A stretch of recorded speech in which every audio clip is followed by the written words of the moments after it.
Topic के साथियों, वो बहुत ही कॉमनली प्रिवेलिंग एक ऐसी बीमारी है जिससे काफ़ी सारे लोग ग्रसित हैं। आज हमारा टॉपिक है माइग्रेन।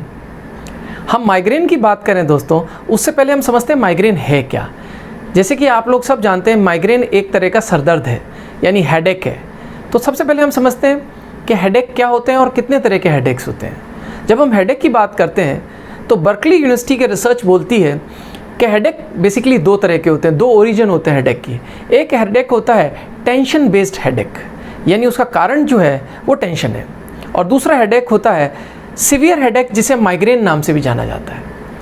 जब कोई भी व्यक्ति हेडेक का शिकार होता है तो उसके साथ एक समस्या रहती है कि उसका रोज़मर्रा का जो काम होता है उसमें उसका फोकस बहुत कम हो जाता है, वो काम अच्छे से कर नहीं पाता, उसकी लाइफ लिटरली डिरेल हो जाती है, उसकी लाइफ काफ़ी छिन भिन और अस्त व्यस्त हो जाती है।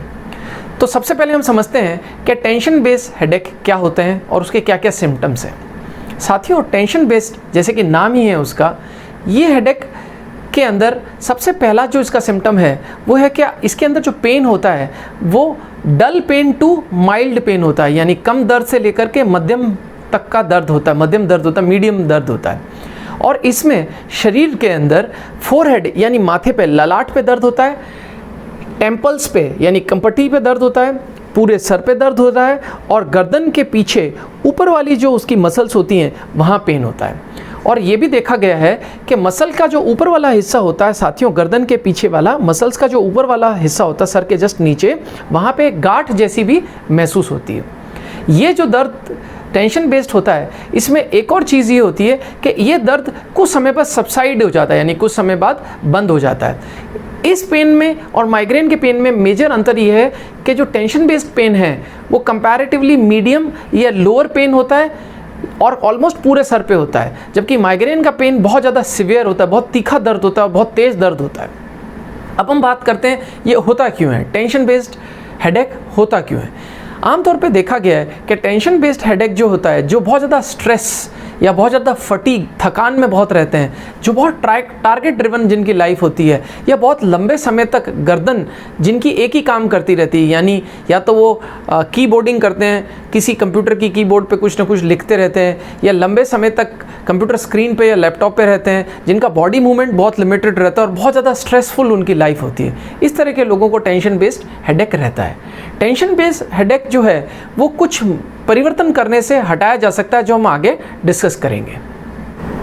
साथियों, अब हम अगले तरह के हेडेक की बात करते हैं। दूसरा टाइप का जो हेडेक है उसका नाम है माइग्रेन। अब माइग्रेन के अंदर और जो फर्स्ट टेंशन बेस्ड हेडेक है उसके अंदर डिफरेंस क्या है।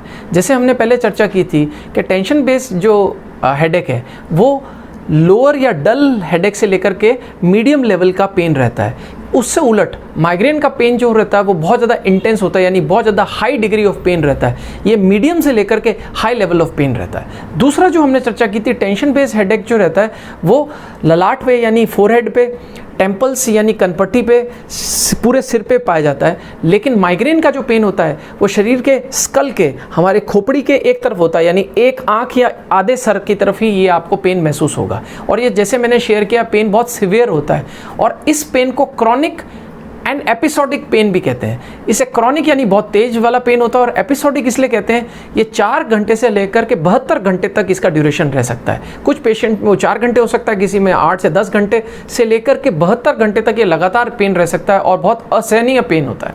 इसके अलावा माइग्रेन के अंदर जो चीज़ देखी जाती है, कई तरह के माइग्रेनिक जो पेन होते हैं, माइग्रेन पेशेंट्स के जो पेन होते हैं उनमें बहुत तरह के सिम्टम्स होते हैं। जैसे उनके अंदर ये पाया जाएगा कि हाथों में उनके या तो पसीना आएगा या ठंडे पड़ जाएंगे हाथ, उनको नौजिया आएगा, चक्कर आएंगे, उनको स्वेटिंग के साथ साथ में वॉमिटिंग होती है, उल्टी आती है, उनको फोटो सेंसिटिविटी हो जाती है, यानी तेज रोशनी से उनको परेशानी होने लग जाती है, उनको फोनो सेंसिटिविटी होने लग जाती है, यानी तेज आवाज़ से उनको परेशानी होने लग जाती है, किसी भी तरह की रोशनी को नापसंद करते हैं और अंधेरे में रहना पसंद करते हैं। उसके साथ साथ में ये देखा गया है कि माइग्रेन के जो जितने भी पेशेंट्स रहते हैं वो बिल्कुल कॉन्सेंट्रेट नहीं कर पाते, उनकी लाइफ जो है वो पूरी की पूरी डिस्टर्ब हो जाती है, उनके स्लीप चेंजेस, यानी अगर उनका जो सोने का जो नॉर्मल प्रोसेस है वो भी अगर परिवर्तित हो गए तो भी वो उनका पेन बहुत ज़्यादा बढ़ जाता है।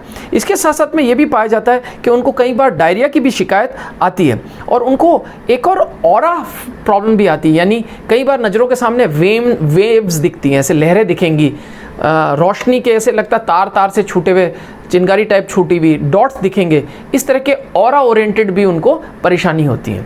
जब हम माइग्रेन की बात करते हैं तो ये देखा गया है कि ये माइग्रेन का पेन कई बार फैमिली ड्रिवन होता है, यानी ये परिवार वंशानुकृत पाया जाता है, यानी हेरिडिटरी पाया जाता है। और ये देखा गया है, यूएस की अगर हम डेटा की बात करें तो यूएस में करीब 12 से 15% आबादी को माइग्रेन है, और भारत में भी करीब करीब डेटा इतना ही है, करीब 15% आबादी भारत में भी माइग्रेन की शिकार है।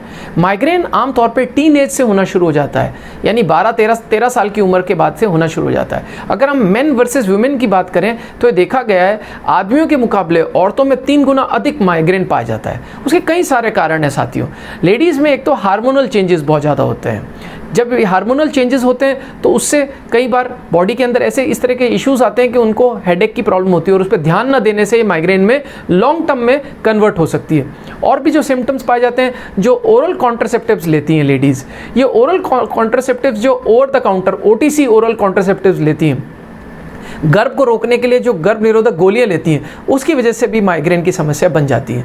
और इसके अलावा जो है नर्सिंग मदर्स, यानी पोस्ट नर्सिंग जो है, वो जो मदर्स होती हैं उनको भी जिसे पोस्टपार्टम मदर्स भी कहा जाता है, तो पोस्टपार्टम मदर्स जो हैं इनको भी ये प्रॉब्लम पाई जाती है। इनमें क्या रहता है कि नर्स होने के बाद में, बेबी होने के बाद में, वो मदर्स जो हैं उनमें कई तरह की कभी कभी एंग्जाइटी बन जाती है, या अचानक से वो रोने लग जाती हैं, उनको जो है उनके मूड स्विंग्स बहुत ज़्यादा होने लग जाते हैं। इस तरह की बहुत कॉमन प्रॉब्लम पाई जाती है।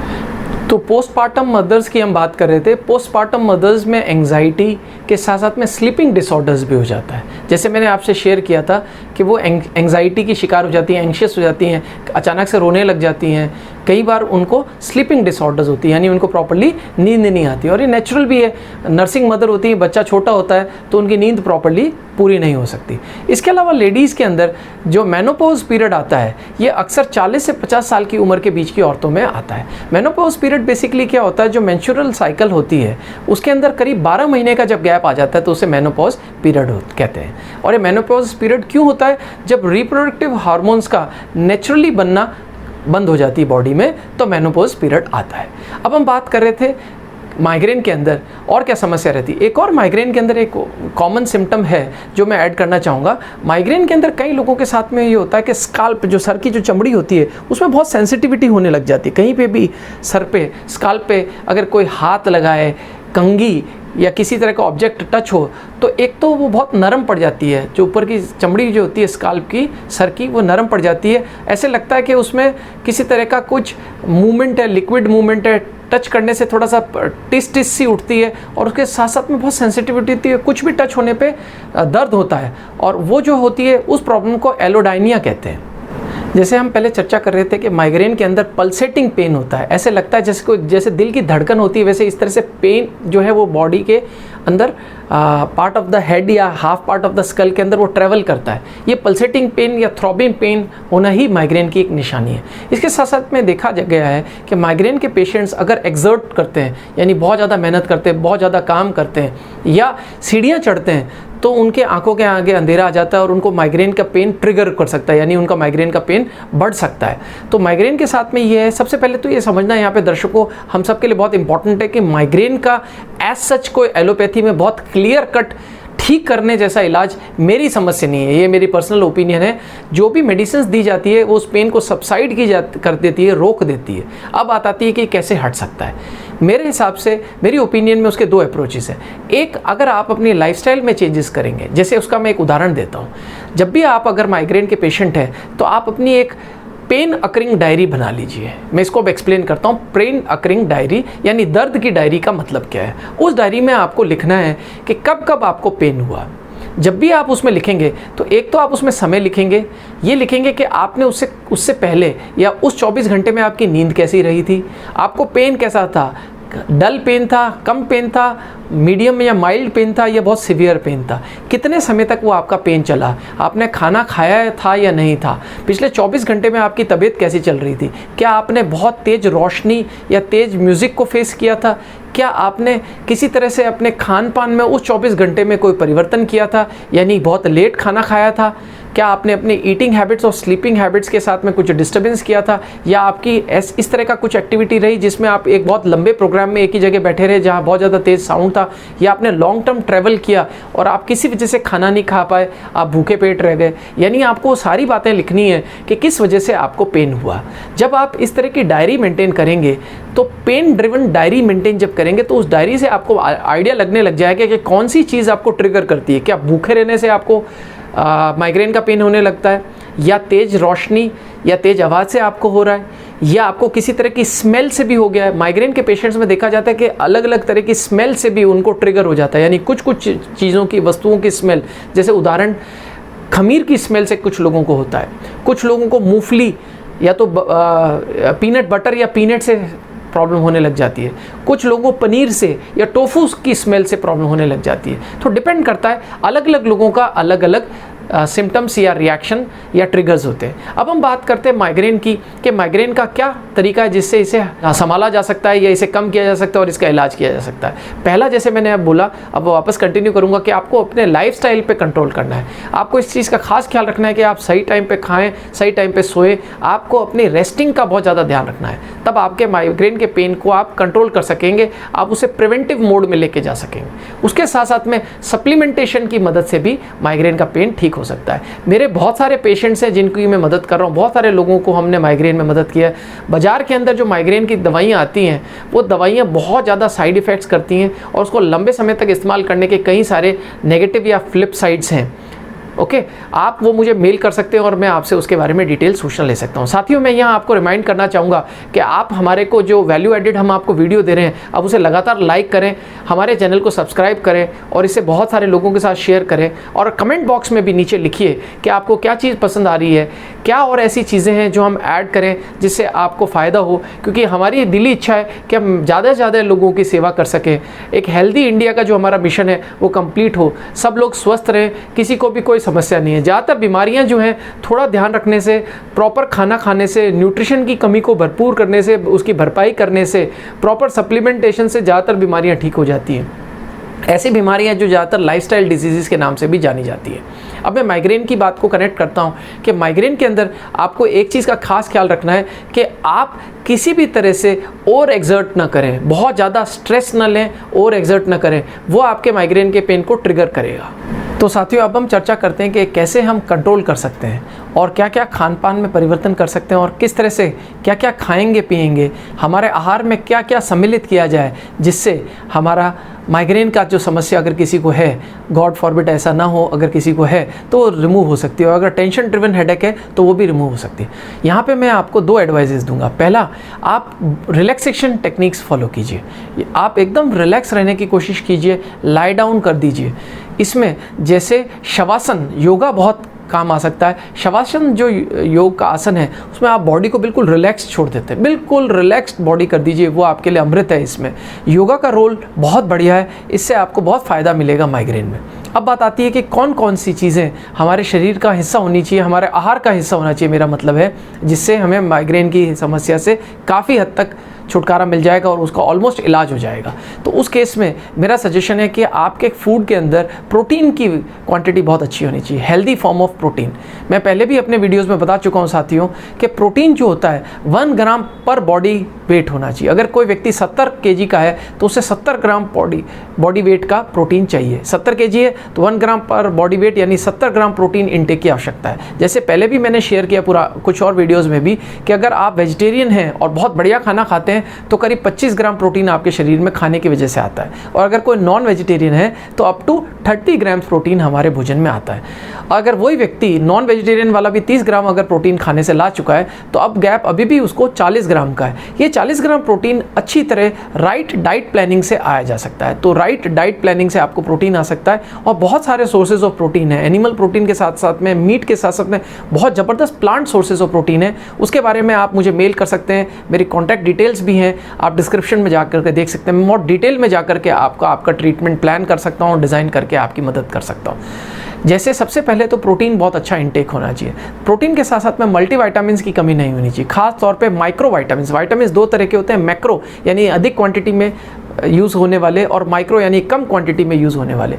आप आश्चर्यचकित होंगे कि माइक्रो विटामिन्स की कमी से भी कई बार समस्या आ जाती है माइग्रेन की। इसके साथ साथ में ओमेगा 3 का सेवन आपके शरीर में होना चाहिए। जैसे पहले भी मैंने आपको वीडियोस में बताया, ओमेगा 3 जो होता है गुड फैटी एसिड होता है, एक पॉजिटिव फैटी एसिड होता है। ओमेगा 3 किस किस में पाया जाता है? एलमंड्स में, बादाम में पाया जाता है, हाँ, फ्लेक्स सीड्स में पाया जाता है, कैशू को भी आप खा सकते हैं। इसके साथ साथ में हमें एक चीज़ का और ख्याल रखना है कि हमारी बॉडी के अंदर, हमारे आहार में कैल्शियम एनरिच फूड भी होना चाहिए। कैल्शियम की कमी की वजह से बहुत सारे लोग माइग्रेन से अधिक पीड़ित हो जाते हैं। कैल्शियम के साथ साथ में एक रिसर्च बहुत बताती है, इंटरनेशनल बहुत मेजर रिसर्च है, वो बताती है कि मैग्नीशियम डेफिशिएंट, मैग्नीशियम की कमी वाले बहुत सारे ऐसे लोग थे जिनको बहुत सीवियर माइग्रेन रहता था। तो जैसे ही उनको इंजेक्शन से मैग्नीशियम दिया गया तो वो ठीक होने लगे। बट ये एलोपैथिक जो सपोर्ट सिस्टम है वो कई बार लॉन्ग टर्म पे हमें रिलीफ कभी कभी नहीं दे पाता है। तो उसके केस में हमें न्यूट्रिशनल गैप को हटाना है और मैग्नीशियम का यूज़ करना है। तो मैग्नीशियम किस में मिलता है? लेग्यूम्स में मिलता है, हर तरह की फलियों में मिलता है। आप हर तरह की फलियां खाइए, लोबिया जिसे ब्लैक आइड पी कहते हैं, छोले खाइए, हर तरह की फलियों का सेवन कीजिए, ग्रीन फलियां, उनसे आपको मैग्नीशियम मिलेगा। इसके साथ साथ में आप जिनसेंग का भी प्रयोग कर सकते हो। जिनसेंग से हमारा जो सेंट्रल नर्वस सिस्टम को रिलीफ देती है और ब्रेन या ब्रेन से रिलेटेड किसी भी तरह की इन्फ्लेमेटरी पेन होता है उसको हटाने में, उसको सबसाइड करने में जिनसेंग मदद करता है। ये सारी चीज़ों का अगर आप इस्तेमाल करेंगे साथियों तो आपको बहुत फ़ायदा होगा। अब मैं चाहूँगा कि मेरे दर्शक हमें नीचे कमेंट बॉक्स में फीडबैक दें, वो किन किन टॉपिक्स पे वीडियो चाहते हैं हमसे। हम पूरी कोशिश करेंगे उनको बहुत वैल्यू एडेड इन्फॉर्मेशन उन टॉपिक्स पे दे सकें। और आपको अभी तक हम इन 11 वीडियोस में जो सूचना दे चुके हैं उस पर भी आप अपनी कमेंट्स हमसे शेयर कर सकते हैं, आप हमसे बात कर सकते हैं। क्या और चीज़ें आपको ऐसी सुनने को मिली, देखने को मिली, जिसमें आप फर्दर कुछ क्लैरिफिकेशन चाहते हैं, कुछ आपको कन्फ्यूजन हो, कुछ और सूचना आप हमसे चाहते हैं, तो वो सारी बातें आप हमसे जान सकते हैं। बट इस चीज़ खास ख्याल रखिएगा कि आपको अपने लाइफस्टाइल में अचानक चेंज नहीं होने देना है और अपनी ईटिंग हैबिट्स और रेस्टिंग हैबिट्स को कंट्रोल में रखना है। ये सब होने से और बाकी जो मैंने आपको सजेशंस दिए हैं उन पे ध्यान रखते हुए आप माइग्रेन को कंट्रोल कर सकते हैं। Last but not the least, आपको इस चीज़ का खास ख्याल रखना है, क्या चीज़ आपका माइग्रेन का पेन ट्रिगर करती है, यानी कौन सी ऐसी चीज़ें हैं वो आपका माइग्रेन का पेन ले आती है। जैसे तेज़ स्मेल हो सकती है, तेज़ रोशनी हो सकती है, तेज़ आवाज़ हो सकती है, स्लीपिंग इश्यूज़ हो सकते हैं, नींद पूरी ना होना हो सकता है, भूखे पेट रह जाना हो सकता है, गैस्ट्रिक इश्यूज़ हो सकता है, बहुत ज़्यादा गैस बनना, और इस तरह की कोई और समस्या है आपको, तो एक प्रॉपर आप डायरी फॉर्मिंग करिए और कब कब आपको पेन हो रहा है वो सारी बातें आप लिखिए। आप मुझे भी मेल कर सकते हैं, मुझसे शेयर कर सकते हैं, मुझसे टेलीफोन पे बात कर सकते हैं, मुझे आप व्हाट्सएप कर सकते हैं। मैं आपकी मदद करने के लिए हमेशा तत्पर हूँ और तैयार हूँ। साथियों, मुझे अच्छा लगा आपसे आज बात करने में और मुझे उम्मीद है आज का वीडियो आपको वैल्यू एडेड लगा, and we hope that you always stay healthy. Thank you, thanks for watching.